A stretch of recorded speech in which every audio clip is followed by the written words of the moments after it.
welcome or welcome back to my channel. So here I am with the most requested video जो कि result आने के बाद से आपने कमेंट्स में भर दिया है सब लोगों ने. सो आईपीयू ने बीएससी नर्सिंग राउंड 3 और एमबीबीएस का रिजल्ट जारी कर दिया है एंड नोटिस भी जारी कर दिया है कि रिजल्ट के बाद आपको क्या क्या करना होगा, क्या क्या स्टेप्स होंगे. तो वीडियो स्टार्ट करने से पहले मैं आपको रिक्वेस्ट करना चाहूंगी कि प्लीज सब्सक्राइब कर दो यार. जितना आपको रिप्लाई मैं दे रही हूँ time to time, I don't think आपको कोई यूट्यूब चैनल दे रहा है.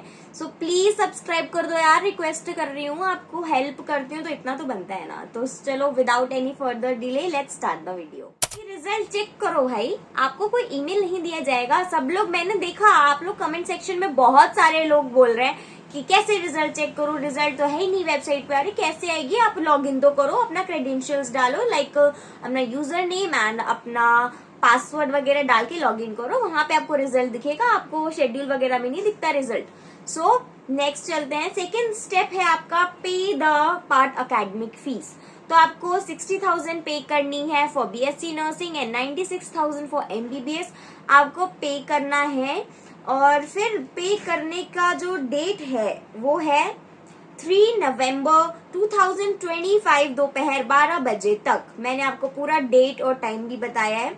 एंड स्टार्टिंग डेट तो पता है, रिजल्ट के बाद कभी भी कर सकते हो, आज करो कल करो, बट 3 तारीख से पहले पहले कर दो.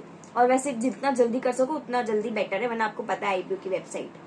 सो अगर आपने ये फी टाइम पर पे नहीं की तो सीट कैंसिल हो जाएगी, नेक्स्ट राउंड में कंसीडर नहीं किया जाएगा. मैं आपको बोलती हूँ ना कि अगर फी नहीं डालोगे तो फिर नेक्स्ट राउंड में आप कंसीडर नहीं किए जाओगे, क्योंकि ये नोटिस में लिखा रहता है कि आपने अगर फी नहीं दी तो आप नेक्स्ट राउंड में नहीं आ सकते. अब स्टेप 3 है आपका डॉक्यूमेंट वेरिफिकेशन. तो जिन कैंडिडेट्स ने 60 के पे कर दिया है वो ऑनलाइन वेरिफिकेशन यूनिवर्सिटी उनका करेगी. ये वेरिफिकेशन 3 नवंबर 2025 रात 12 PM तक चलेगा. ठीक है, तो अगर आप फी पे कर दोगे इसके बाद ही ये होगा. अगर डॉक्यूमेंट्स में कोई भी प्रॉब्लम आई तो यूनिवर्सिटी क्वायरी रेज करेगी. मेरी बातें ध्यान से सुनना, यूनिवर्सिटी क्वायरी रेज करेगी. आपको विद इन टाइम रिप्लाई देना जरूरी है, क्योंकि वहां पर लिखा रहता है ना एडमिशन में कोई डिस्परेंसी आ जाती है तो आपको ना यूनिवर्सिटी टाइम देती है उसका रिप्लाई करने का या उसको ठीक करने का. तो रिप्लाई नहीं दिया तो सीट कैंसिल हो जाएगी और अलग नोटिफिकेशन भी नहीं मिलेगा. ठीक है, ये उनके नोटिस में लिखा है, जिसको मैंने हिंदी में अनुवाद करके आपके सामने मैं आपको बता रही हूँ. तो अगर फिर नेक्स्ट है स्टेप 4 है प्रिंट प्रोविजनल सीट एलोकेशन. तो आपको अलॉटमेंट लेटर डाउनलोड करना होगा. वेरिफिकेशन कंप्लीट होने के बाद आप अपने प्रोविजनल अलॉटमेंट लेटर डाउनलोड कर सकते हो. ये लेटर सिर्फ उसी राउंड के लिए लिमिटेड टाइम तक अवेलेबल होगा. स्टेप 5 रिपोर्टिंग करो अलॉटेड इंस्टीट्यूट पर. अब आपको 4 नवंबर से 6 नवंबर तक जाना है वहां पर अलॉटेड इंस्टीट्यूट में. वर्किंग डेज लिखा हुआ है वेबसाइट पर. वर्किंग डेज का मतलब है कि संडे वनडे को ना जाए, जो उनका होता है ना मंडे से फ्राइडे तक, तो वो देख कर जाए. ठीक है, ये भी उन्होंने अपने उस नोटिस में लिखा है. तो साथ में आपको कौन कौन से डॉक्यूमेंट्स लेके जाने हैं वो भी जान लेते हैं.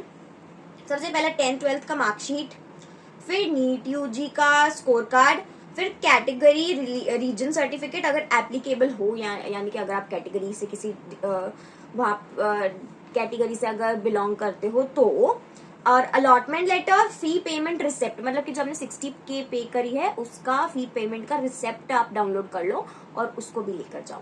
ठीक है, तो कॉलेज में डॉक्यूमेंट वेरीफाई होंगे और बाकी एकेडमिक फीस पे करनी होगी. ठीक है, तो आपको कॉलेज में जाना है, वहां पे डॉक्यूमेंट आपके वेरीफाई होगी और फिर बाकी की फी आपको पे करनी होगी. अगर आप रिपोर्ट नहीं करते हो या फीस नहीं भरते हैं तो एडमिशन ऑटोमेटिकली कैंसिल हो जाएगा. यानी कि अगर आपने फी नहीं भरी या आप रिपोर्ट ही नहीं करते तो आपकी सीट ऑटोमेटिकली कैंसिल. आपको कुछ करने की जरूरत ही नहीं. आपको ये लोग कह रहे थे ना कि मुझे सीट नहीं चाहिए, मैं क्या करूं. तो देखो यार, आपको जाना तो पड़ेगा, फीस तो आपको पे करनी पड़ेगी, यही है अगर आपको नेक्स्ट राउंड में जाना है तो. बट इस राउंड में थोड़ा फ्लोट फीस का टेंशन है, आपको भी पता है. और उसके बाद में यूनिवर्सिटी ने कुछ नहीं लिख के दिया यार अब नोटिस में, तो हम क्या कर सकते हैं. अब अपने तरफ से हम थोड़ी कुछ बता सकते हैं, जो यूनिवर्सिटी के नोटिस में होगा वही बताएंगे ना. तो उन्होंने सबसे इम्पोर्टेंट बात ही है फ्लोट फीस की. तो यूनिवर्सिटी ने कहा है कि फ्लोट फीस का तो कुछ डाला ही नहीं. हर बार नोटिस में होता है फ्लोट फीस के बारे में, बट इस बार कुछ नहीं डाला. लेकिन आ रही है, ऑप्शन आ रही है फ्लोट फ्रीज करने की, विलिंगनेस की ऑप्शन आ रही है। तो अगर आप में आ रही है ना तो आप भर दो भाई, आपके आ रहे हैं ऑप्शन तो आप भर दो। देखते हैं फिर यूनिवर्सिटी क्या करती है, नोटिस जब निकालेगी तो मैं आपको बता ही दूंगी। फिर स्टेप 6 है एडमिशन स्लिप और फाइनल ज्वाइनिंग, जो कि है वेरिफिकेशन के बाद कॉलेज आपको प्रोविजनल एडमिशन स्लिप देगा। कॉलेज फिर यूनिवर्सिटी को बताता है कि कौन कौन ज्वाइन कर चुका है, ये है उस नोटिस में, मैंने खुद पढ़ा है। ये लिस्ट यूनिवर्सिटी के एनआईसी पोर्टल पर अपडेट होती है। कॉलेज ने बोला है कि अगर जिन स्टूडेंट्स ने मतलब जितने स्टूडेंट्स ने पार्टिसिपेट करा है, मतलब कि गए हैं अलॉटेड इंस्टीट्यूट में डॉक्यूमेंट्स लेके, और जिन्होंने नहीं किया है या फिर जितनी सीट्स अलॉट नहीं की गई है, तो ये सारी इन्फॉर्मेशन वो एनआईसी के पोर्टल पर डालते हैं कॉलेज वाले। फिर वो वाली जो सीट्स है वो नेक्स्ट राउंड के लिए कंसिडर होगी, ऐसा लिखा हुआ है। ठीक है, मैं डाल भी दूंगी इधर वो स्क्रीनशॉट जो लिखा हुआ है ना, वो लाइन वो 22 पॉइंट के ई पार्ट में लिखा हुआ है। देखो मैंने अच्छे से पढ़ा है पूरा का पूरा नोटिस आप लोगों के लिए, तो सब्सक्राइब कर दो, सब्सक्राइब कर दो। हाँ, तो नेक्स्ट हम लोग इम्पोर्टेंट रूल्स जान लेते हैं।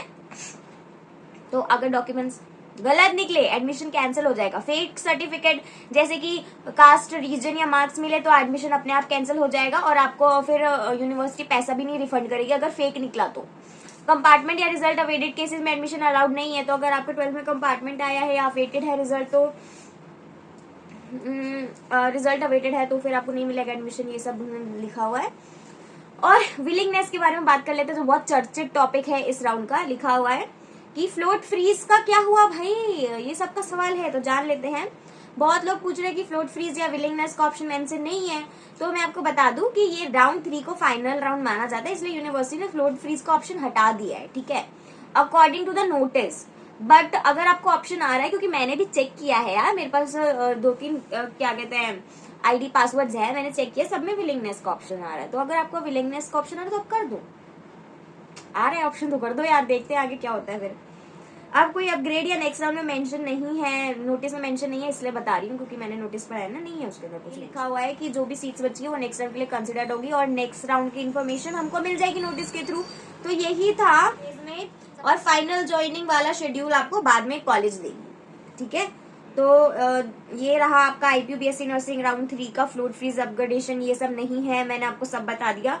और यही मैंने देखा जो भी था नोटिस में वैसे ज्यादा कुछ मेंशन नहीं है, यही सब मेंशन है। एक तो वो ऊपर की लाइन वो मेंशन रहती है कि जो 11th 12th अगर आपने करी है इधर से, मतलब कि दिल्ली से, तो आपको दिल्ली के आप माने जाओगे, मतलब आपको डोमिसाइल वगैरह देने की जरूरत नहीं है। लेकिन अगर आपने 10th 12th कहीं और से करी है तो आप दिल्ली रीजन के नहीं माने जाओगे। एंड ओबीसी भी सिर्फ दिल्ली का चलता है, यानी कि अगर आप किसी और स्टेट के ओबीसी हो तो यहाँ पर आप जनरल हो, यहाँ पर आपको अनरिजर्व्ड ही माना जाएगा। So this was it about the video.